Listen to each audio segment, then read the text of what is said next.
നമസ്കാരം. പ്രേക്ഷകർക്ക് ഞാനുണ്ട് ഇവിടെ ചോദിക്കാമെന്ന പരിപാടിയിലേക്ക് സ്വാഗതം. എല്ലായ്പ്പോഴും പറയുന്നത് പോലെ തികച്ചും പ്രാദേശികമായ വിഷയങ്ങൾ, പക്ഷെ ഒരുപാട് പേരിലേക്ക് അത് ബുദ്ധിമുട്ടായി അനുഭവപ്പെടുകയും അവർക്കെല്ലാം ബാധിക്കുന്ന വിഷയങ്ങൾ തന്നെയാണ് നമ്മൾ പലപ്പോഴും ഈ പരിപാടിയിൽ പരിചയപ്പെടുത്തുകയും ചെയ്യുന്നത്. അതിന്റെ ആ ഒരു പ്രതിസന്ധിക്ക് എന്താണ് പ്രതിവിധി എന്നെല്ലാം ആരായുകയാണ് ചെയ്യുന്നത്. ഇന്നിപ്പോൾ കൊച്ചിയിൽ ഗോശ്രീ പാലങ്ങളിലാണ് നമ്മളുള്ളത്. ഗോശ്രീ പാലം എന്ന് പറയുന്നത് കൊച്ചിയുടെ വികസനത്തിന് ഒരു പുതിയ പാന്താവിലേക്ക് കൊണ്ടുവന്ന ഒരു വലിയ ബൃഹത്തായ ഒരു പദ്ധതിയാണ് ഗോശ്രീ പാലങ്ങൾ എന്ന് പറയുന്നത്. 2000-ൽ അതിൽ തുടക്കമിടുന്നു. പ്രത്യേകിച്ച് ബോൾഗാട്ടിയും വൈപ്പിനും വല്ലാർപാടും എന്ന വലിയ ദ്വീപുകളെ ലക്ഷ്യമിട്ടുകൊണ്ട് അവരെ നഗരവുമായി ചേർത്ത് നിർത്തുക എന്ന ലക്ഷ്യത്തോടുകൂടി ആരംഭിച്ച ഈ പാല നിർമ്മാണമാണ്. ഇതിന് ഒരു കായൽ പ്രദേശം അത് നികത്തിയെടുക്കുന്നതിനും അതിലൂടെ പണം കണ്ടെത്തുന്നതിനും എല്ലാം തന്നെ അനുമതി നേടുകയും അങ്ങനെ ഒരു വലിയ പ്രൊജക്ട് നടപ്പാവുകയും ഇന്ന് കൊച്ചിയുടെ ഒരു മുഖം എന്ന രീതിയിലേക്ക് വലിയ പദ്ധതികൾ വികസിച്ചു വരികയും ചെയ്യുന്നതെല്ലാമാണ്. ഇതിനെല്ലാം കാരണമാകുന്നത് ഗോശ്രീ പാലങ്ങളാണ്. 2000-ൽ തുടക്കമിടുന്ന ഈ പദ്ധതി 3 ദ്വീപുകളെയും ചേർത്തുകൊണ്ട് ഏതാണ്ട് 2004 പകുതിയോടുകൂടി അത് പൂർത്തിയാകുന്നു. അതിനുശേഷം പിന്നീട് ഈ നഗരത്തോട് ചേർന്ന് നിന്നുകൊണ്ട് ദ്വീപ് സമൂഹങ്ങൾ വലിയ രീതിയിലേക്ക് വളർന്നു. അതോടൊപ്പം തന്നെ നിരവധി പദ്ധതികൾ ഈ ഭാഗങ്ങളിലെല്ലാം തന്നെ വൈപ്പിൻ കേന്ദ്രീകരിച്ചും എല്ലാം തന്നെ വരികയും ചെയ്തു. അപ്പോഴെല്ലാം ഉണ്ടായിരുന്നൊരു പ്രശ്നം, പിന്നീട് അങ്ങോട്ട് ഈ ഗോശ്രീ പാലങ്ങൾ രൂപീകൃതമായതിനു ശേഷം അതിനപ്പുറത്തേക്ക് വലിയ രീതിയിലൊരു വളർച്ച ഈ പാലങ്ങൾ കേന്ദ്രീകരിച്ചുകൊണ്ട് എല്ലാം തന്നെ ഉണ്ടാകുമ്പോൾ ഈ പാലത്തിന് പിന്നെ ഒരു സമാന്തരമായൊരു പാലം വേണമെന്നൊരു ആവശ്യം വന്നു. കാരണം അത്ര കണ്ട് വാഹനങ്ങൾ വന്നു. പ്രത്യേകിച്ച് ഈ വല്ലാർപാടം ടെർമിനൽ വന്നു, LNG പദ്ധതികളെല്ലാം വന്നപ്പോൾ വാഹനങ്ങളുടെ വലിയ ധാരാളിത്തമായി. പക്ഷേ പാലങ്ങൾ കൂടുതൽ വേണമെന്ന ആവശ്യത്തിലേക്ക് അനക്കമുണ്ടായില്ല. അതിന് ഇപ്പോഴനുഭവിക്കുന്ന ബുദ്ധിമുട്ടുകളാണ് നമ്മൾ ഈ പരിപാടിയിലൂടെ പരിചയപ്പെടുത്തുന്നത്. കാരണം വലിയ നിര ആണ് പലപ്പോഴും തന്നെ ഗതാഗത ക്ലേശങ്ങളെല്ലാം തന്നെ ഉണ്ടാക്കുന്നത്. ഇതിലൂടെയുള്ള വാഹന ഗതാഗതം അത് കൃത്യമായി കടന്നു പോകണമെങ്കിൽ സമാന്തര പാലം വേണമെന്ന ആവശ്യം ഒരു ഭാഗത്ത് ഉയരുന്നു. ഒന്നാമത്തെയും മൂന്നാമത്തെയും പാലത്തിന് സമാന്തര പാലമില്ല. രണ്ടാമത്തെ പാലത്തിന് സമാന്തര പാലം നിർമ്മിച്ചിട്ടുണ്ട്. അതാകട്ടെ ഇപ്പോൾ കഴിഞ്ഞ കുറെ നാളുകളായി അറ്റകുറ്റപ്പണികൾക്ക് വേണ്ടി അടച്ചിട്ടിരിക്കുകയാണ്. അതുകൊണ്ട് വലിയ ഗതാഗത ക്ലേശവും ഗതാഗത കുരുക്കും എല്ലാം തന്നെ അനുഭവപ്പെടുകയാണ്. എന്താണ് നാട്ടുകാർക്ക് ഇത് സംബന്ധിച്ച് പറയാനുള്ളത്, എന്താണ് ഇതിനൊരു പോംവഴി എന്നതാണ് നമ്മൾ പരിശോധിക്കുന്നത്. പ്രേക്ഷകർക്ക് സ്വാഗതം.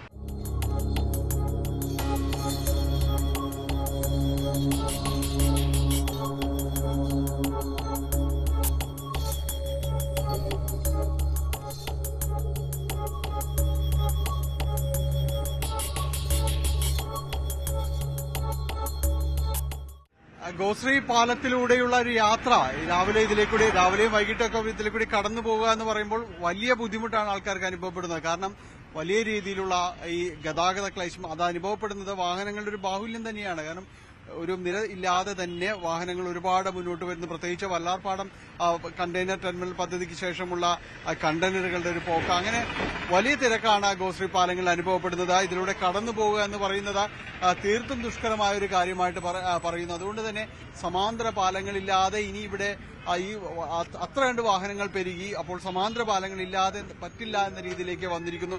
നമുക്കൊപ്പം ഇവിടുത്തെ സുഹൃത്തുക്കൾ കൂടി ചേരുന്നു. ഇത് രാവിലെയും വൈകിട്ടും വലിയ തിരക്കാണ്. രാവിലെ വൈകുന്നേരം തിരക്ക് തന്നെയാണ്. ഇവിടെയൊക്കെ ഒരുപാട് പേര് ഇവിടെ വീകലുണ്ട്. വണ്ടി ഭയങ്കര സ്പീഡിലാണ് വന്നത്. ഒരുപാട് 2 വീലർ വീലുണ്ട്. ഞങ്ങളാണ് പൊക്കി കൊണ്ടുപോകുന്നത്, അവിടെ മരുന്നിന് കൊണ്ടുപോകുന്നതൊക്കെ ഞങ്ങളാണ്. അവര് വൈകുന്നേരം ഇങ്ങനെ സൈഡ് കംപ്ലീറ്റും വണ്ടിയാണ്. ഇവിടെ വെച്ചിട്ട് പോകുന്നു. ഇട്ടിന്റെ പോക്കാണ്. ബസ്സുകാരാണ് ഭയങ്കര സ്പീഡാണ്, ഓവർ സ്പീഡാണ്. കഴിഞ്ഞ ആഴ്ച ഒരു 2 തള്ളയും 2 പിള്ളേരും തട്ടിയാണ് ഇവിടെ. ഭയങ്കര സ്പീഡ് തന്നെയാണ്. ഇപ്പൊ നിങ്ങൾക്ക് കാണാൻ പറ്റും, ഒരു 10 മിനിറ്റ് തന്നെ കാണാൻ പറ്റും. ആരും നിയന്ത്രിക്കാനുമില്ല, പറഞ്ഞാൽ ആരുമില്ല. നമ്മളിവിടെ നിന്ന് പറയാനുള്ളൂ, പൊക്കിയെടുത്ത് അവിടെ നിന്ന് വീണ പൊക്കിയെടുത്ത് ഇവിടെ കൊണ്ടിരുത്തും. ഇവിടെ വെള്ളം എടുത്ത് കൊടുക്കും. ഹോസ്പിറ്റലിൽ പണികൾ പോകണമെന്ന് പറഞ്ഞാൽ കൊണ്ടുപോകും. ഇല്ലാണ്ട് വേറെ ആവരില്ല. ചിലർക്ക് വേണ്ടെന്ന് പറഞ്ഞു പോകും. ഇപ്പൊ ഇന്നലെ ഒരുത്തം വീണ്, ചെറുപ്പക്കാരനാണ്. പട്ടിന്റെ ഇഷ്ടം വരും. പട്ടി വട്ടം ചാടിയാണ് ഓരോരുത്തരോട് വീണത്, ലേഡീസൊക്കെ വീണത്. ഇപ്പൊ കേരളത്തിലെ തന്നെ ഏറ്റവും വലിയൊരു ജംഗ്ഷനൊക്കെ ആയിട്ടാണ് ഇത് അറിയപ്പെടുന്നത്. പക്ഷെ അതിന്റെ ഒരു സൗകര്യത്തിലേക്കോ നിയന്ത്രണത്തിലേക്കോ ഒന്നും വന്നിട്ടുമില്ല കാര്യങ്ങൾ. ഈ രീതിയിൽ എപ്പോഴും അപകടം പതിവാണെന്നുള്ളതന്നെ. സിഗ്നൽ ലൈറ്റോ ഒന്നും ഇല്ലാത്ത ഇപ്പൊ ഇന്നലെ ഫിറ്റ് ചെയ്തിട്ടുണ്ട്. അവിടെ ഫിറ്റ് ചെയ്തിട്ടുണ്ട്, വർക്കിംഗ് ആയിട്ടില്ല. ഇത് ആളുകൾ ഇവിടെ ആരോടും പരാതിയില്ലാതെ കഴിഞ്ഞു എടുത്ത് എഴുന്നേൽപ്പിക്കുന്നു, നിങ്ങൾ അവരൊപ്പം കയറ്റി വിടുന്നു. പൊക്കിയെടുത്ത് വെള്ളം കൊടുക്കും, ഹോസ്പിറ്റലിൽ പോണേ അവരെ കൊണ്ടുപോകും. ട്രാഫിക് പോലീസില്ല, ട്രാഫിക് പോലീസ് ഇവിടെ നിയന്ത്രിക്കാൻ ആൾക്കാരില്ല. ലേഡീസിനെ ഞങ്ങൾക്ക് പൊക്കാൻ പറ്റൂലല്ലോ, പൊക്കി തന്നെ വല്ല കുരിശായിക്കണ്ട, അതിന് നമ്മൾ താങ്ങേണ്ടി വരും. ആക്സിഡന്റ് പ്രൈവറ്റ് ബസ്സാണ്, പ്രൈവറ്റ് ബസ്സും തന്നെയാണ്. ആവശ്യമായിട്ട് ഓണടി രാവിലെയും വൈകിട്ടുമാണോ ഏറ്റവും കൂടുതൽ? രാവിലെ വൈകിട്ട് എന്ന് പറഞ്ഞാൽ ഭയങ്കര ബുദ്ധിമുട്ടാണ് നമുക്ക് ഇവിടെ. ബസ് പോകുന്നതിന് അവര് ഈ അടുത്ത് നമ്മുടെ കൂട്ടുകാരന്റെ 2 വീലറായിട്ട് പോണ അയാളെ ഈ മെറലൊക്കെ അടിച്ച് പൊളിച്ചിട്ടാ പോയത്. ഭയങ്കര സ്പീഡിലാണ് പോണത്, നിയന്ത്രിക്കാൻ ആൾക്കാരില്ല. അതുകൊണ്ടാണ് അവരിവിടെ വെള്ളം കെട്ടി കിടന്നിട്ടുണ്ടെങ്കിൽ സ്കൂൾ പിള്ളേർ ഇവിടെ നിന്നാണ് ബസ് കയറുന്നത്. ആ പിള്ളേരെ മേത്തൊരു വെള്ളം തെറിപ്പിച്ചിട്ടാണ് പോണത്. അതൊന്ന് പറയാനോ ചോദിക്കാനൊന്നും ആരുമില്ല. വേണ്ടേ റോഡിന്റെ ചോദിക്കാൻ. ഇവിടുത്തെ തൊഴിലാളി സുഹൃത്തുക്കളാണ്, അവരെ നിത്യേന എല്ലാ ദിവസവും ഇതാണ് അവരൊരു വർക്ക് സൈറ്റും കാര്യങ്ങളും. അവർ പറയുന്നത് ഇതില് ഇവിടെ നിൽക്കാൻ പോലും പറ്റാത്ത രീതിയിലേക്ക് വാഹനങ്ങളുടെ ഒരു തിരക്ക് വരും. പ്രത്യേകിച്ച് ഇരുചക്ര വാഹനങ്ങൾ ഒരു നിയന്ത്രണവുമില്ലാതെ പായുന്നൊരിടമാണെന്ന് പറയുന്നു. അതോടൊപ്പം തന്നെയാണ് സ്വകാര്യ ബസ്സുകളുടെ ഒരു പാച്ചിലായാലും ഏതായാലും അതുപോലെയാണ്. നമുക്ക് ഈ ജംഗ്ഷൻ നോക്കുമ്പോൾ, ഈ കവലയിലേക്ക് നോക്കുമ്പോഴറിയാം ഇത് വലിയൊരു റൗണ്ട് അബൌട്ടാണ്. വലിയൊരു റൗണ്ട് അബൌട്ട് അപ്പുറത്തെ വൈപ്പിനിലേക്കും പിന്നീട് അയലിലേക്കും എല്ലാം പോകുന്ന വഴികളുമെല്ലാം ഇത് തന്നെയാണ്. അപ്പോൾ ഇവിടേക്ക് ഏത് ഭാഗത്തു നിന്ന് വണ്ടി വരുന്നു എന്ന് പോലും ആർക്കും നിശ്ചയമില്ലാത്ത രീതിയിലേക്കാണ് ആ കാര്യങ്ങൾ. പ്രത്യേകിച്ച് ഒരു നിയന്ത്രണമില്ലാത്ത പാർക്കിംഗ് ഉണ്ട്, ഒട്ടും ശാസ്ത്രീയമല്ലാത്ത രീതിയിലുള്ള കാര്യങ്ങളും എല്ലാമാണ്. അങ്ങനെ വരുമ്പോൾ അപകടങ്ങളുടെ ഒരു തുരുത്ത് എന്ന രീതിയിലേക്കെല്ലാം തന്നെ ഈ ഗോശ്രീ പാലങ്ങളുടെ ഒരു മേഖല മാറിയിരിക്കുന്നു എന്നതാണ് നാട്ടുകാർ പറയുന്നത്. അതിനൊരു പരിഹാരം എന്ന രീതിയിലേക്ക് അവർ പറയുന്നത് സമാന്തരമായ പാലങ്ങളുടെ നിർമ്മാണം അടക്കമുള്ള കാര്യങ്ങൾ പൂർത്തിയാക്കണം. പക്ഷെ അപ്പോഴും ഈ ഗോശ്രീ ജംഗ്ഷനിലേക്കെല്ലാം തന്നെ വരുമ്പോൾ ഇരുവശവുമുള്ള കടകൾ അത് ആ രീതിയിലേക്ക് വലിയ രീതിയിലേക്ക് കൂടിക്കൊണ്ടിരിക്കുന്നു. ഒപ്പം തന്നെ അതിന്റെ ഒരു പാർക്കിംഗ് സംവിധാനം, അത് ആളുകൾ തോന്നുന്ന പോലെ വാഹനങ്ങൾ വെച്ചിട്ട് പോകുന്നു. പിന്നീട് അത് മറ്റു വാഹനങ്ങൾ അവിടെ നിന്ന് പാലം ഇറങ്ങി വരുന്ന വാഹനങ്ങൾ തട്ടുന്നത്, ഇതെല്ലാം തന്നെ പതിവാകുന്ന ഒരു അവസ്ഥയിലാണ് കാര്യങ്ങൾ. ആർക്കും ഒരു നിയന്ത്രിക്കാനോ നിയന്ത്രണവുമില്ലാത്ത രീതിയിലേക്ക് വരുന്നു. ഈ ഭാഗത്ത് വരുമ്പോഴേക്കും വാഹനങ്ങൾ പാർക്ക് ചെയ്ത് ഇട്ടിട്ട് പോകുന്ന ഒരു പ്രവണതയാണ് എല്ലാവരിലും തന്നെയുള്ളത്. വലിയ ട്രെയിലറുകൾ ഈ ഭാഗത്തൂടെ കടന്നു വരികയും എല്ലാം തന്നെ ചെയ്യുന്നു. ഈ രീതിയിലേക്ക് വാഹനങ്ങൾ പാർക്ക് ചെയ്ത് പോവുക, യാതൊരു രീതിയിലൊരു നിയന്ത്രണവുമില്ലാത്ത രീതിയിലേക്ക് വരുന്നു. അതുകൊണ്ട് അടിയന്തരമായൊരു ഇടപെടൽ വേണമെന്ന് തന്നെയാണ് നാട്ടുകാർ ഒന്നടങ്കം ആവശ്യപ്പെടുന്നത്. ഏതായാലും ഗോശ്രീ ജംഗ്ഷനിൽ അതിൽ ഒരു വലിയ ജംഗ്ഷൻ എന്ന് പറയാവുന്ന ബോൾഗാട്ടി കവലയിലാണ് നമ്മളുള്ളത്. നോക്കുക, പോലീസുകാര് വളരെ പണിപ്പെട്ട് ഇവിടെ ഗതാഗതം നിയന്ത്രിക്കുന്നത്. കാരണം ഇതുവഴി ഇടതടവില്ലാതെയാണ് കണ്ടെയ്നറുകളും അതോടൊപ്പം തന്നെ വാഹനങ്ങളും എല്ലാം തന്നെ കടന്നു പോകുന്നത്. ഇത് എവിടെ ആർക്ക് നിയന്ത്രണം ഏർപ്പെടുത്തണം എന്നത് സംബന്ധിച്ചും അങ്ങനെ ഒരു പ്രത്യേകിച്ച് ധാരണയില്ല. കാരണം ഇതിൽ ഈ പാലങ്ങൾ വികസിച്ചാൽ മാത്രമേ ഇനി ആ രീതിയിലുള്ള ശാസ്ത്രീയമായ ഒരു നിയന്ത്രണങ്ങളെല്ലാം തന്നെ സാധ്യമാകും. ഈ ഭാഗത്ത് സമാന്തര പാലം ഒരു ഭാഗത്ത് അടച്ചിട്ടിരിക്കുകയാണ്, അതിന്റെ അറ്റകുറ്റപ്പണികൾ നടന്നുകൊണ്ടിരിക്കുകയാണ്. ആ ഭാഗമാണ് ഇപ്പോൾ നമ്മൾ കാണുന്നത്. വലിയ രീതിയിലുള്ള വാഹനങ്ങളുടെ ഒരു തിരക്ക് ഈ ഭാഗത്ത് നമുക്ക് കാണാൻ കഴിയും. ഈ പാലം ഇതാ പൂർത്തിയാവുമ്പോൾ അതിന്റെ ഒരു അറ്റകുറ്റപ്പണികളെല്ലാം തന്നെ പൂർത്തിയാവുമ്പോഴേക്കും കൂടുതൽ വാഹനങ്ങൾ ഇവിടേക്ക് വരുന്നു. അപ്പോൾ ഈ ജംഗ്ഷനിലേക്കായിരിക്കും അത് വരിക, കൂടുതൽ വാഹനങ്ങൾ വരിക. എന്താണ് ഇവിടെ ഏർപ്പെടുത്തേണ്ട നിയന്ത്രണങ്ങൾ, അത് ഒരു ഭാഗത്ത് ചർച്ചയാകുമ്പോൾ തന്നെയാണ് ഇതിലൂടെ ഏത് വിധേന എങ്ങനെയാണ് കടന്നു പോകേണ്ടതെന്ന് പോലും നാട്ടുകാർക്ക് അറിയില്ല. കഴിഞ്ഞ ദിവസങ്ങളിലൂടെ ഒരു വലിയ രീതിയിലുള്ള ഒരു സമരങ്ങളും കാര്യങ്ങളും എല്ലാം തന്നെ നടന്നിരുന്നു. കാരണം ഇതിലെ കടന്നു പോകാൻ പോലും കഴിയാത്ത രീതിയിലേക്ക് കാര്യങ്ങൾ മാറി എന്നാണ് പറയുന്നത്. നമുക്കൊപ്പം വൈപ്പിൻ നിവാസികൾ, പ്രത്യേകിച്ച് അവിടുത്തെ വികസന പ്രവർത്തനങ്ങളിലെല്ലാം തന്നെ ഏർപ്പെടുക, വൈപ്പിൻ ദ്വീപിന്റെ വികസനങ്ങളുടെ പദ്ധതികളിലേക്ക് സഹകരിക്കുക, ഈ ആളുകളെല്ലാം തന്നെ കഴിഞ്ഞ ദിവസങ്ങളിൽ സമരത്തിനുണ്ടായിരുന്നു. അനിൽ പ്ലാവിൻസ് ചേരുന്നു. എന്താണ് പ്രധാനമായും നിങ്ങൾ ആവശ്യപ്പെടുന്നത്? ഞങ്ങൾ ആവശ്യപ്പെടുന്നത് വാസ്തവത്തിൽ ഏതാണ്ട് 2.25 ലക്ഷത്തോളം ആളുകൾ താമസിക്കുന്ന ഒരു സ്ഥലമാണ് വൈപ്പിൻ. വല്ലാർപാടവും അതേപോലെ തന്നെ ഒരു 25,000-ഓളം ആളുകൾ ഉള്ള പ്രദേശമാണ്. ഞങ്ങള് നേരത്തെ ഏതാണ്ട് 2004 പാലം വരുന്നതിന് മുമ്പ് 20 മിനിറ്റ് കൊണ്ട് നഗരത്തിൽ നിന്നും വൈപ്പിനിലെത്തിയിരുന്ന ആളുകളാണ് ബോട്ടിലൂടെ. ഇപ്പോൾ പല സമയത്തുള്ള പ്രശ്നം, ഞങ്ങൾ 1.5 മണിക്കൂറിലധികം ഹൈക്കോടതി ജംഗ്ഷനിൽ നിന്നും വൈപ്പിനിലേക്ക് എത്താൻ വേണ്ടി വരുന്നു എന്നുള്ളൊരു യഥാർത്ഥത്തിലൊരു വെള്ളത്തിലൂടെ പോയതിനേക്കാൾ കൂടുതൽ സമയമെടുത്തു. അതെ, തീർച്ചയായിട്ടും. ഇതിൽ ഞങ്ങൾ കണക്കാക്കുന്ന ഒരു കാര്യമുണ്ട്. ഞങ്ങള് എല്ലാ കാലത്തും വൈപ്പിൻ ജനത എന്ന് പറയുന്നത് എല്ലാ സമയത്തും, ഇപ്പൊ ഉദാഹരണം പറഞ്ഞു കഴിഞ്ഞാൽ മെട്രോ, കൊച്ചിൻ മെട്രോന് വേണ്ടി ഈ 10 ലക്ഷത്തോളം ആളുകൾ വേണ്ട സ്ഥലത്ത് 2.25 ലക്ഷത്തോളം ആളുകളുള്ള വൈപ്പിൻകരയും കൂടി കണക്കാക്കിയിട്ടാണ് മെട്രോ ഈ നഗരത്തിലേക്ക് വരുന്നത്. പക്ഷെ ഇത് ഇത്തരത്തിലുള്ള ബൃഹത് പദ്ധതികളൊക്കെ വരുമ്പോൾ വൈപ്പിൻ ജനതയെ ആളുകൾ ആവശ്യമായിട്ട് വരികയും അതേപോലെ സ്കിൽഡ് വർക്കേഴ്സിനെ ഏറ്റവും കൂടുതൽ സംഭാവന ചെയ്യുന്നത് നഗരത്തിലേക്ക് സംഭാവന ചെയ്യുന്നത് വൈപ്പിങ്ങരെയാണ്. പക്ഷെ ഒരു വികസന പദ്ധതി വരുമ്പോൾ എല്ലാ സമയത്തും വൈപ്പിനിലെ ഒരു രണ്ടാം തരം പൗരന്മാരെ പോലെ കാണുന്നു. കേരള സംസ്ഥാനത്തിലെ ഏറ്റവും പ്രധാനപ്പെട്ട നിരവധി പദ്ധതികൾ വൈപ്പിങ്കരയിലാണുള്ളത്. സഹസ്രകോടികളുടെ പദ്ധതികളുണ്ട്. LNG ആണെങ്കിലും BPCL ആണെങ്കിലും കൊച്ചിൻ റിഫൈനറിയുടെ പദ്ധതികളാണെങ്കിലും ഇപ്പൊ DP വേൾഡിന്റെ ഭാഗമായിട്ടുള്ള പ്രവർത്തനങ്ങളാണെങ്കിലും ഒക്കെ സഹസ്രകോടികളുടെ പദ്ധതികളുണ്ട്. പക്ഷെ വൈപ്പിനിലെ ജനങ്ങൾക്ക് നഗരത്തിൽ നിന്ന് അല്ലെങ്കിൽ വൈപ്പിൻകരയിൽ നിന്ന് നഗരത്തിലെത്താനായിട്ട് ഇപ്പോഴും വലിയ പ്രശ്നമാണ്. സമാന്തര പാലം എന്നുള്ള വൈപ്പിൻകരക്കാരുടെ നിരന്തരമായ മുറവിളി ഇപ്പോഴും ഉയർന്നുകൊണ്ടിരിക്കുകയാണ്. ഇതിലുള്ള പ്രശ്നം ഈ വലിയ പദ്ധതികളുള്ളതുകൊണ്ട് ആയിരക്കണക്കിന് കണ്ടെയ്നേഴ്സാണ് എല്ലാ ദിവസവും ഈ പാലം വഴി പോയിക്കൊണ്ടിരിക്കുന്നത്. ആഴ്ചയിൽ ഒരു 2-3 തവണയെങ്കിലും ഈ കണ്ടെയ്നറുകൾ പാലത്തിലോ അല്ലെങ്കിൽ അപ്രോച്ച് റോഡിലോ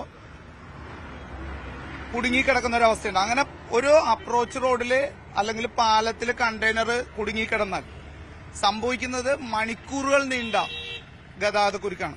ഇത് പരിഹരിക്കാൻ പിന്നീട് 1 മണിക്കൂർ ഒരു വാഹനം കുരുങ്ങിക്കിടന്നാൽ സംഭവിക്കുന്നത് 2 മണിക്കൂറും 3 മണിക്കൂറും ആ ഗതാഗതക്കുരുക്കും മാറ്റാൻ വേണ്ടിയിട്ടുള്ള സമയം വേണ്ടിവരികയാണ്. അപ്പൊ ഞങ്ങളുടെ ഏറ്റവും പ്രധാനപ്പെട്ട ആവശ്യം സമാന്തര പാലം അടിയന്തരമായി നിർമ്മിക്കുക എന്നുള്ളതാണ് ഞങ്ങൾ ആവശ്യപ്പെടുന്നത്. ഇതിൽ കഴിഞ്ഞ ദിവസങ്ങളിലൊക്കെ ഉണ്ടായിരുന്ന വലിയ ഗതാഗത പ്രശ്നങ്ങളൊക്കെ തന്നെയായിരുന്നു ഈ വാഹനങ്ങൾ. അതിന്റെ ഒരു വേഗവും കാര്യമൊക്കെ എങ്ങനെ? കാരണം പലപ്പോഴും ഇപ്പോൾ സ്വകാര്യ വാഹനങ്ങൾ ബസ്സുകളെ കുറിച്ച് പറയുന്നുണ്ട്, 2 വീലറുകൾ വിഷയം വരുന്നു എന്ന് പറയുന്നുണ്ട്. എങ്ങനെ ആരും ഒന്നും നിയന്ത്രിക്കുന്നില്ല എന്നാണ് പാലത്തിന്? തീർച്ചയായിട്ടും നിയന്ത്രിക്കണം സാറേ, നിയന്ത്രിക്കണമല്ല, കുരുക്കെന്ന് പറഞ്ഞാൽ നമ്മൾ നിയന്ത്രിച്ചിട്ടുണ്ടാകുന്നതല്ല. ഇപ്പൊ കണ്ടെയ്നറുകൾ വരുന്നു, റോഡിന്റെ അവസ്ഥ, റോഡിൽ ഇപ്പൊ ആ പാലം കയറി വരുമ്പോ തന്നെ ഗട്ടറാണ്. ഓട്ടോമാറ്റിക്കായിട്ട് വണ്ടികൾ ചവിട്ടിയിട്ട് ഗട്ടർ ചെയ്ത് എടുക്കാൻ പറ്റുള്ളൂ. അപ്പൊ ആ വണ്ടി ചവിട്ടുമ്പോൾ അതിന്റെ പുറകുള്ള വണ്ടികൾ യൂഷ്വലായിട്ട് ചവിട്ടേണ്ടി വരും. അപ്പൊ അവിടെ സമയം നഷ്ടപ്പെടണം. ഇവിടെ നമ്മൾ പഠിച്ചേക്കണത്, പണ്ട് നമ്മൾ പഠിച്ചേക്കണ പൈസ കൊടുത്താൽ കിട്ടാത്തതാണ് സമയം എന്നുള്ളതാണ്.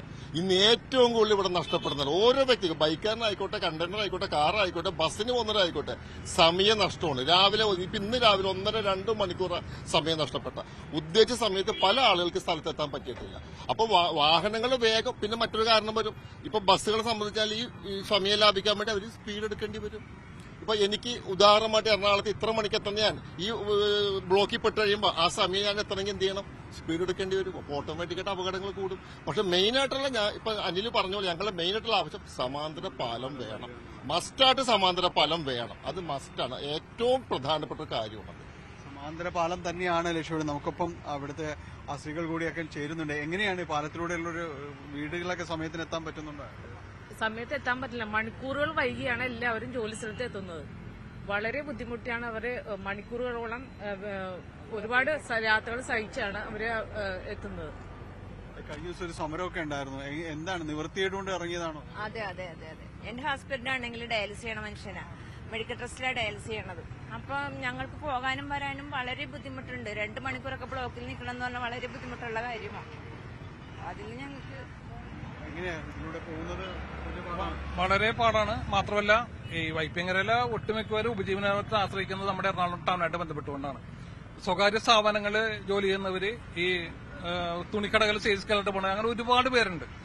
പക്ഷേ ഇപ്പൊ വൈപ്പിങ്ങരക്കാരെന്ന് പറഞ്ഞാല് പ്രൈവറ്റ് സ്ഥാപനങ്ങളിൽ ജോലി കിട്ടാത്തൊരു അവസ്ഥ കൊണ്ട് ഇപ്പൊ നിലവിലുണ്ട്. കാര്യം ഒരു കാരണവശാലും സമയത്തെത്താൻ പറ്റൂല. അപ്പൊ അതൊരു വല്ലാത്തൊരവസ്ഥ ശരിക്കും പറഞ്ഞാല്. പിന്നെ അതുപോലെ സ്കൂൾ കുട്ടികൾ, ധാരാളം സ്കൂൾ കുട്ടികൾ എറണാകുളം ബന്ധപ്പെട്ട് പഠിക്കുന്നുണ്ട്. അവർക്കൊന്നും സമയത്ത് സ്കൂളിലെത്താൻ പറ്റാനില്ല. എന്റെ മകനും ഞാനൊക്കെ സ്ഥിരമായിട്ട് പോകുന്നതാണ്. ഒരു ദിവസം പോലും കൃത്യമായിട്ട് ജോലി സ്ഥലത്ത് എത്താൻ പറ്റണില്ല. നമ്മുടെ കുറ്റം കൊണ്ടല്ല. ഇപ്പൊ എവിടെയെങ്കിലും പോകണമെന്നുണ്ടെങ്കിൽ 2 മണിക്കൂർ മുമ്പേ പോകേണ്ട ഒരു അവസ്ഥയിലേക്കാണ് ഇപ്പൊ കാര്യങ്ങൾ നീങ്ങുന്നത്. ഏതായാലും ആളുകളുടെ ഒരു വിഷമം അത് നമുക്ക് വാക്കുകളിൽ നിന്ന് വളരെ വ്യക്തമാണ്. കാരണം എങ്ങനെയാണ് സമയത്ത് പോലും എത്താൻ കഴിയാത്ത രീതിയിലേക്ക് എല്ലാം തന്നെ ആ കാര്യങ്ങൾ പോവുകയാണ്. അതിന് സമാന്തര പാലം എന്നൊരൊറ്റ ആവശ്യമാണ് അവർ മുന്നോട്ട് വയ്ക്കുന്നത്.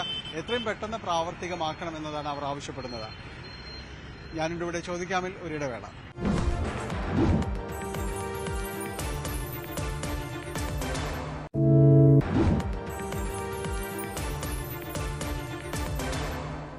പാലങ്ങൾ വന്നതുകൊണ്ട് മാത്രം ദ്വീപുകളുടെ വികസനത്തിലേക്ക് പിന്നീട് ഒരു മുതൽക്കൂട്ടുണ്ടായില്ല എന്നതാണ് പറയുന്നത്. അത് അടിസ്ഥാന സൗകര്യത്തിന്റെ കാര്യത്തിൽ വലിയ രീതിയിലൊരു ബുദ്ധിമുട്ട് ഇപ്പോഴും അനുഭവപ്പെടുന്നു.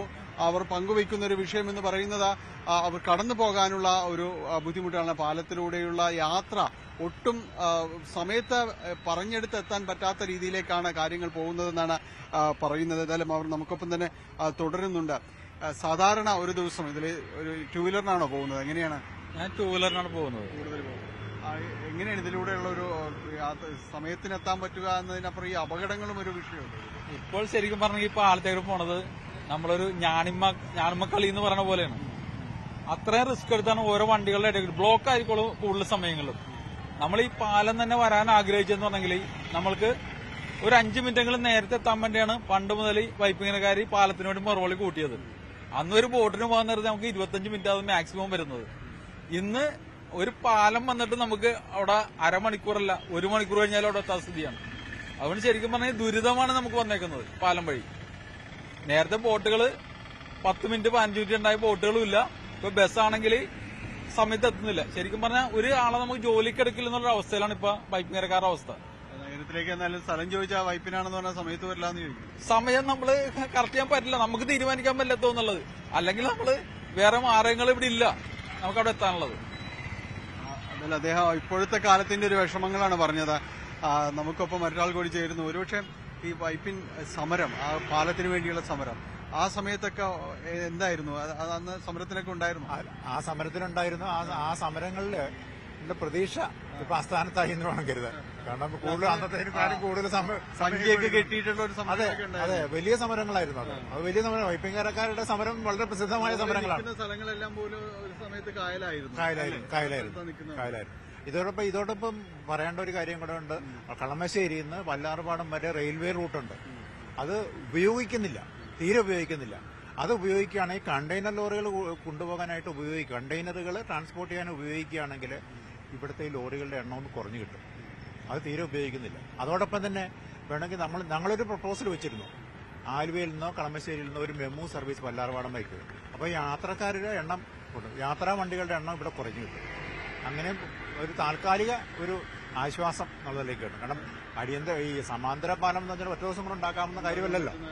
അപ്പൊ അത് വരുന്നത് വരെ ഇങ്ങനെയുള്ള എന്തെങ്കിലും താൽക്കാലിക അഡ്ജസ്റ്റ്മെന്റുകൾ നടത്തിയിട്ട് ഈ ഇവിടുത്തെ തിരക്ക് കുറയ്ക്കേണ്ടതാണ്. റെയിൽവേ റൂട്ട് ഉപയോഗിക്കാം നമുക്ക്. ലോറികൾ ഈ കണ്ടെയ്നർ പരിശോധിക്കുന്ന പോലും ഇതെല്ലാം നമ്മൾ അധികാരികളുടെ മുമ്പിൽ ഞങ്ങൾ നിരന്തരം പറഞ്ഞുകൊണ്ടിരിക്കുന്ന അത് റെയിൽവേ റൂട്ടിൽ കണ്ടെയ്നർ ട്രാൻസ്പോർട്ട് ചെയ്യാൻ ഉപയോഗിക്കുക. അതിൽ യാത്രക്കാർക്കുള്ള റെയിൽവേ പുതിയ റെയിലൊന്നും ഇടേണ്ട കാര്യമില്ല, ഓൾറെഡി നിലവിലുള്ളതാണ്. അത് ഉപയോഗിക്കുക. യാത്രക്കാർക്ക് വേണ്ടിയിട്ടും കണ്ടെയ്നറിൽ കൊണ്ടുപോകാനാണ് അത് ഉപയോഗിച്ചാൽ ഈ റൂട്ടിലെ തിരക്ക് നന്നായിട്ട് കുറഞ്ഞു കിട്ടും. അദ്ദേഹം പറയുന്നത് ഈ ബദൽ മാർഗങ്ങളുണ്ട് പലതും, അത് ഉപയോഗിക്കുക എന്നതൊക്കെ തന്നെയാണ്. കാരണം അതിന്റെ ഒരു ശാസ്ത്രീയതയിലേക്ക് വലിയ പഠനങ്ങളോ കാര്യങ്ങളോ പോയിട്ടില്ല എന്ന് തന്നെയാണ് പറയുന്നത്. ഏതെങ്കിലും രീതിയിൽ എന്തെങ്കിലും സൗകര്യങ്ങൾ കൂടുതലായിട്ട് വേണം, അല്ലെങ്കിൽ യാത്രാ സഞ്ചാരങ്ങൾക്ക് വേണ്ടി ഏർപ്പെടുത്തണം, അങ്ങനെ പറയാതെ തന്നെ നിലവിലെ സൗകര്യങ്ങൾ ഉപയോഗിക്കുക എന്നാണ് നേരത്തെ പറഞ്ഞു വെച്ചത്. എത്രമാത്രം ബുദ്ധിമുട്ടുണ്ട് ഇതിലൂടെ എല്ലാം കടന്നു പോകുമ്പോഴേക്കും? ഇത് തീരാത്ത ദുരിതം തന്നെയാണ് വൈപ്പിൻകരക്കാർക്ക്. ഇതിലും വലിയൊരു ദുരന്തമാണ് ഇനി വരാനിരിക്കുന്നത്. കാരണം ഈ അഴീക്കോട് പാലം പൂർത്തീകരിച്ചു കഴിയുമ്പോൾ ഈ വൈപ്പിൻ ജനത ഇതിലേക്കൂടി വളരെയധികം പ്രയാസപ്പെടേണ്ടി വരും. കാരണം വണ്ടികളുടെ പ്രളയമായിരിക്കും ആ സമയത്ത്. ഇതില് എറണാകുളം കടക്കാനായിട്ട് വലിയ ബുദ്ധിമുട്ടാണ്. നമ്മൾ ഒരു ദിവസമാണ് നമ്മുടെ പാഴായി പോണത്. ഇപ്പോൾ 8 മണിക്ക് നമുക്ക് എറണാകുളം ഹൈക്കോടതിയിൽ വരികയാണെങ്കിൽ വെളുപ്പിന് 5 മണിക്ക് ഇറങ്ങിയാലേ ഇവിടെ 8 മണിക്ക് എത്താൻ പറ്റുള്ളൂ. ഇതൊരു വല്ലാത്തൊരു കാര്യം തന്നെയാണ്. ഇതിങ്ങനെ പോയാൽ നമുക്കത് പറ്റത്തില്ല. നമുക്കൊരു സമാന്തര പാലമാണ് അത്യാവശ്യം. സമാന്തര പാലം വന്നാൽ ഒരു പരിധിവരെ ഇത് പരിഹരിക്കുമെന്നാണ് എന്റെ വിശ്വാസം. പ്രത്യേകിച്ച് അഴീക്കോട് പാലം വരുമ്പോൾ തൃശ്ശൂരേക്കുള്ള യാത്രയൊക്കെ കുറേ കൂടി ഈ വഴിയാവും തോന്നുന്നല്ലേ? അതെ, തൃശ്ശൂരേക്കും കോഴിക്കോട് അങ്ങനെ ഒരു മലബാർ മേഖലയിലേക്ക് ഒരുപാട് യാത്രകൾ ഈ വഴിയിലൂടെ ആയിരിക്കും പോകുന്നത്. അപ്പൊ ഈ കണ്ടെയ്നറും കൂടി വരുമ്പോഴത്തേക്ക് നമുക്ക് ഒട്ടും സാധിക്കത്തില്ല. ഈ കണ്ടെയ്നർ ലോറിയിൽ വെച്ചിട്ടാണ് എന്റെ ഭാര്യയുടെ ആങ്ങള മരണപ്പെട്ടത്, അപകടത്തിൽ മരണപ്പെട്ടത്.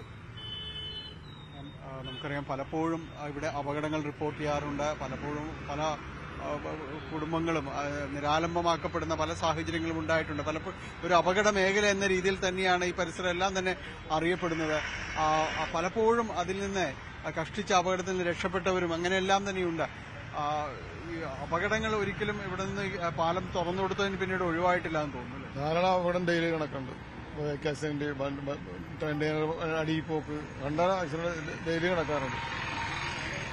കണ്ടെയ്നർ ലോറികൾ, ബസ്, ഇതിനിടയിൽ പെട്ടുപോകുന്ന ഇരുചക്ര വാഹനങ്ങള്, പൊതുവിൽ ഇപ്പോഴത്തെ ഒരു ദ്വീപുകാരുടെ ഒരു വൈപ്പിൻ, പണ്ട് ദ്വീപ് എന്നൊക്കെ പറയാം, ഇപ്പൊ അങ്ങനെയല്ല. എന്താണ് പഴയ കാലത്ത് ഇങ്ങോട്ട് വരുമ്പോൾ കുറച്ച് സൗകര്യങ്ങൾ മെച്ചപ്പെട്ടു, അങ്ങനെ തോന്നിയിട്ടുണ്ടോ? സൗകര്യ വികസനങ്ങളുണ്ട്, പക്ഷെ അതനുസരിച്ച് അടിസ്ഥാന സൗകര്യങ്ങളും ഉണ്ടായിട്ടില്ല. യാത്രാ സൗകര്യ ക്ലേശങ്ങൾ കൂടി തന്നെയുണ്ട് ജനങ്ങൾക്ക്. ഇനി അഴീക്കോട് പാലം തോന്നുന്നു കഴിയുമ്പോൾ ഇതിലും വലിയ ബുദ്ധിമുട്ടായിരിക്കും. മാത്രമേ ഉള്ളൂ, എന്ത് സംഭവിക്കാം. റോഡിൽ ഇപ്പോഴും ആ പഴയ റോഡാണ് വൈപ്പിൻ മെമ്മറിയുടെ പണ്ടത്തെ കാലത്തെ റോഡാണ് ഇപ്പോഴും നിലവിലുള്ളത്. വീടിയുടെ സ്ഥലമില്ല, വീടിടാൻ പറ്റില്ല. തീരദേശ റോഡ് ഒന്നും എങ്ങെത്തിയിട്ടില്ല. പകുതി പണിത് അവിടെയൊക്കെ തൊട്ടുപിടിച്ചിട്ടേക്കണേ. മെയിനായിട്ട് റോഡിന്റെ വീതി കൂട്ടണം, അല്ല അടിയന്തര റോഡ് വീതി വേറെ വേണം. അല്ലെങ്കിൽ സമാന്തര പല അപ്പുറത്ത് വാഹനങ്ങൾ കൂടുതലാണ്. അതിനനുസരിച്ചുള്ള റോഡില്ല. അതിന്റെ ബുദ്ധിമുട്ട് ധാരാളമുണ്ട്. വൈപ്പിൻകാർ കണ്ടാലും ബുദ്ധിമുട്ടാണ്. ഇന്ന് തന്നെ ഒരു തുടങ്ങിയ 10, 200, 300 ജോലി പോയിട്ടുണ്ട്. രാവിലെ ജോലി സമയത്ത് എത്താൻ പറ്റാത്ത ഓഫീസിൽ പോകുന്ന ആൾക്കാരും. ഇന്ന് വൈപ്പിൽ നിന്ന് മെട്രോയിൽ നിന്ന് ഭയങ്കര തിരക്കാറുണ്ട്. റോഡ് വരെ ക്യൂ ആറുന്നു അവിടെ, ഓട്ടോ സ്റ്റാൻഡ് ക്യൂ.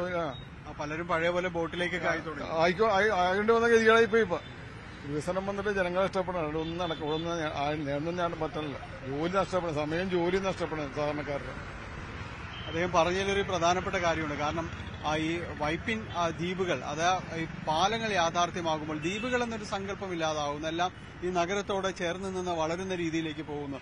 അപ്പോൾ പുതിയൊരു സഞ്ചാരമാർഗം തുറക്കുമ്പോൾ പിന്നീട് അതിലൂടെയാകാം യാത്ര എന്നെല്ലാം തന്നെ വിചാരിച്ചിരുന്നവരാണ്. ഏതായാലും ആ രീതിയിലേക്കൊക്കെ വന്നു. പക്ഷേ ഇപ്പോഴത്തെ ഒരു അവസ്ഥ എന്ന് പറയുന്നത് പഴയ പോലെ ബോട്ടിനെ ആശ്രയിക്കുന്നു എന്നതാണ്. ഇപ്പോൾ മെട്രോ സർവീസുകൾ, ബോട്ട് സർവീസുകളുണ്ട്. അപ്പോൾ അതിലേക്ക് വന്നിരിക്കുന്നു എന്നതാണ്. കൂടുതൽ ആളുകൾ അതിലേക്ക് തന്നെ തിരിച്ചു വന്നിരിക്കുന്നു. കാരണം ഈ കരയിലൂടെ 3 പാലങ്ങൾ തൊട്ട് പോകുന്നതിനേക്കാളും എളുപ്പത്തിൽ, വളരെ എളുപ്പത്തിൽ കൊച്ചിയിലേക്ക് എത്താം എന്നതാണ് അവർ പറയുന്നത്. ഏതായാലും അത്തരം ബുദ്ധിമുട്ടുകൾ അവർക്കുണ്ട്. അത് ഇവിടെ സമാന്തര പാലങ്ങളിലൂടെ അല്ലാതെ ആ ഒരു വിഷയം പരിഹരിക്കപ്പെടാൻ കഴിയില്ല എന്ന് തന്നെയാണ് അവർ ചൂണ്ടിക്കാണിക്കുന്നത്. ഇതിൽ 2000-ലാണ് പാലങ്ങൾക്ക് ഇവിടെ തറക്കല്ലിടുന്നത്. 2004-ഓടുകൂടി 4 വർഷം കൊണ്ട് വളരെ വേഗത്തിൽ അതെല്ലാം തന്നെ പൂർത്തിയാക്കാനും എല്ലാം തന്നെ സാധിക്കുകയും ചെയ്തു. പക്ഷെ അതിനിപ്പുറത്തേക്ക് പിന്നീട് യാതൊരു രീതിയിലുള്ള ഒരു കാഴ്ചപ്പാടിനനുസരിച്ചുള്ളൊരു വികസനം പാലങ്ങൾ കേന്ദ്രീകരിച്ചുണ്ടായിട്ടില്ല. പാലങ്ങൾ കാലാനുസൃതമായി വികസിപ്പിക്കണം, സമാന്തര പാലങ്ങൾ വേണമെന്ന് അന്നേ മുതലുള്ളൊരു ആവശ്യം തുടങ്ങുന്നു. പക്ഷെ അതിലേക്ക് എത്തിയിട്ടില്ല. അതോടൊപ്പം തന്നെയാണ് റെയിൽ സംവിധാനങ്ങളുടെ ഒരു കണക്ടിവിറ്റി ഉണ്ട്, പക്ഷെ അതും ഉപയോഗപ്പെടുത്തുന്നില്ല എന്നൊരു പരാതിയും നാട്ടുകാരുടെ ഭാഗത്തുനിന്നുണ്ട്. വലിയ ഇടപെടൽ ആവശ്യമുള്ളൊരു മേഖലയായിട്ട് ഇത് മാറിയിട്ടുണ്ട്. രാവിലെ 10-10 മണി കഴിയുമ്പോൾ റോഡ് കാലിയാവുള്ളൂ. വൈകുന്നേരം 5 മണി കഴിഞ്ഞിട്ടുണ്ടെങ്കിൽ ഭയങ്കര തിരക്കാണ്. ഫുള്ള് ബൈക്കാരെ ശല്യമാണ് കൂടുതൽ, സഹിക്കാൻ പറ്റാത്ത. റോഡ് ക്രോസ് ചെയ്യാനാ, പിള്ളേർക്ക് വട്ടം കിടക്കാനാ ഒന്നും പറ്റില്ല. വിദ്യാർത്ഥികൾക്കൊന്നും വട്ടം കിടക്കാനൊന്നും പറ്റാത്ത അവസ്ഥ. കണ്ടീഷനിൽ എല്ലാ ദിവസവും ഇത് തന്നെയാണ് അവസ്ഥ. മിക്ക എല്ലാ ദിവസവും ഗവൺമെന്റ് അവധിയുള്ള ടൈമിന് കുറച്ച് തിരക്ക് പറയും. എന്നാലും ഈ ബൈക്കാരെ ശല്യം പെട്ടെന്ന് മാറില്ല. ഈ പാലം മുഴുവനായിട്ട് ബ്ലോക്ക് ചെയ്ത് പോകണം. ഇതിപ്പോ കണ്ടെയ്നറും കൂടി ഉണ്ടല്ലോ. കണ്ടെയ്നറും കൂടിയുള്ള ഈ ടൈമിൽ ഇപ്പൊ ഒറ്റ റൂട്ടല്ല സാധാരണ ഭയങ്കര ഒരു പാലമുള്ളൂ. പിന്നെ വെൽമലയിൽ വന്നിരുന്ന വെച്ച് അത് ചെറിയൊരു വഴി കണ്ടിട്ട് വന്മേ മാത്രമേ ഉള്ളൂ, അടുക്കില്ല. LNG വഴി കറങ്ങി തന്നെ. രാവിലെ ഓഫീസിൽ പോകുന്നവർക്കൊക്കെ ആയിരിക്കും കുറെ ബുദ്ധിമുട്ട്. ഇതില് വിദ്യാർത്ഥികൾക്ക് ബസ് നിർത്താറില്ല, വിദ്യാർത്ഥികളെ കയറ്റാണ്. വൈപ്പിൻ ദ്വീപ് നിവാസികൾ കുറെ അധികം പേർ നമ്മളോട് അവരുടെ വിഷയങ്ങൾ, സങ്കടങ്ങളെല്ലാം തന്നെ പറയുകയായിരുന്നു. പാലങ്ങൾ യാഥാർത്ഥ്യമായിട്ടും അവരുടെ യാത്രാക്ലേശം എന്നത് സംബന്ധിയായ കാര്യങ്ങളിൽ വലിയ കുറവുണ്ടാവുന്നില്ല, അപകടമുണ്ടാവുന്നില്ല. നമ്മളിപ്പോൾ നിൽക്കുന്നത് ഈ ബൊൾഗാട്ടിയിലെ ഈ വലിയ റൗണ്ട് അബൌട്ടാണ്. ഒരുപക്ഷെ കേരളത്തിൽ എവിടെയെങ്കിലും ഈ രീതിയിൽ ഇത്രയും വലിയ വ്യാസത്തിലൊരു റൗണ്ട് അബൌട്ട് ഉണ്ടാകുമോ എന്നത് കാര്യം തന്നെ സംശയമാണ്. കാരണം അത്രയ്ക്കുണ്ട് അതിന്റെ ഒരു വ്യാപ്തിയും എല്ലാം തന്നെ. വാഹനങ്ങൾ പല ഭാഗങ്ങളിൽ നിന്നായി വന്ന പല മേഖലകളിലേക്ക് പോകുന്നു. പക്ഷേ ഇവിടെ ഇപ്പോഴും ഒരു ശാസ്ത്രീയമായ ഒരു സംവിധാനം ഇതിനില്ല. അതിന് നിയന്ത്രിക്കാൻ കഴിയുന്ന രീതിയിലൊരു സിഗ്നൽ സംവിധാനങ്ങളിലേക്കോ അല്ലെങ്കിൽ മറ്റൊരു പോലീസിന്റെ സ്ഥിരമായ സാന്നിധ്യമോ ഇല്ല. ഇപ്പോൾ തന്നെ പോലീസ് വന്നിട്ടുള്ളതും കാര്യങ്ങൾ നിയന്ത്രിക്കുന്നതും അപകടം കൂടിയതുകൊണ്ട് ജനങ്ങൾ സമരത്തിലേക്ക് ഇറങ്ങിയതുകൊണ്ടാണ് അവർക്കും ഇവിടെ വരാൻ നിർബന്ധിതമായത്. ഇതൊരു അപകടങ്ങളുടെ ഒരു തുരുത്ത് എന്ന രീതിയിലെല്ലാം തന്നെ നാട്ടുകാർ വിശേഷിപ്പിക്കുന്ന ഒരിടമായിട്ട് മാറിയിരിക്കുന്നു. 2000-ൽ കഴിഞ്ഞ ഇപ്പോൾ ഒരു 1/4 നൂറ്റാണ്ട് പിന്നിടുമ്പോൾ ഇവിടെ വലിയ രീതിയിലൊരു വികസനത്തിലേക്ക്, ഒരു നിയന്ത്രണത്തിലേക്ക് കാര്യങ്ങൾ വന്നിട്ടില്ല എന്നതാണ് നാട്ടുകാർ ഇപ്പോൾ പറയുന്നത്. പഴയതുപോലെ ബോട്ടിന് പോയാൽ ഞങ്ങൾക്ക് സമയത്തെത്താൻ പറ്റും എന്ന രീതിയിലേക്ക് തിരിച്ചു ചിന്തിക്കുന്നൊരു സമയത്തിലേക്ക് എത്തിയിരിക്കുന്നു എന്നതാണ്. അതിനർത്ഥം സമാന്തര പാലങ്ങൾ വളരെ അടിയന്തരമായിട്ട് തന്നെ നിർമ്മിച്ചില്ലെങ്കിൽ ഇവിടെ കാര്യങ്ങൾ തീർത്തും കുഴപ്പത്തിലേക്ക് വരുന്ന ഒരവസ്ഥയാണ് നിലവിലുള്ളത്. അതിന് പ്രധാനപ്പെട്ട കാരണങ്ങൾ വാഹനങ്ങളുടെ തിരക്ക് തന്നെയാണ്. അതിനെ ആരെയും തന്നെ കുറ്റപ്പെടുത്താൻ കഴിയില്ല. വലിയ രീതിയിൽ തന്നെ കേരളം വളരുകയാണ്. ഇവിടെ കേന്ദ്രീകരിച്ചു വരുമ്പോൾ വല്ലാർപാടം കണ്ടെയ്നർ ടെർമിനലും LNG ടെർമിനലും അടക്കം വൻകിട പദ്ധതികൾ, നേരത്തെ സൂചിപ്പിച്ചതുപോലെ സഹസ്ര കോടികളുടെ പദ്ധതികൾ ഒരു ഭാഗത്ത് വരുമ്പോൾ അതിനനുസരിച്ച് ജീവനക്കാർ, അതോടൊപ്പം തന്നെ വാഹനങ്ങളുടെ നീക്കം, ചരക്ക് നീക്കം, ഇതെല്ലാം തന്നെ വരുന്നുണ്ട്. അപ്പോൾ അതിനനുസരിച്ച് അടിസ്ഥാന സൗകര്യങ്ങൾ കൂടി മെച്ചപ്പെടുത്തേണ്ടതുണ്ട്. അതുകൊണ്ട് തന്നെയാണ് ജനങ്ങൾക്ക് ഈ വികസനത്തോട് തങ്ങൾക്ക് എതിർപ്പില്ല, പക്ഷേ അടിസ്ഥാന സൗകര്യങ്ങൾ കൂടി വികസിപ്പിച്ചിട്ടാകാം ഇനി മുന്നോട്ട് എന്ന് അവർക്ക് പറയേണ്ടി വരുന്നത്. എന്നാലും മറ്റൊരു വിഷയവുമായി നമുക്ക് വീണ്ടും കാണാം. നമസ്കാരം.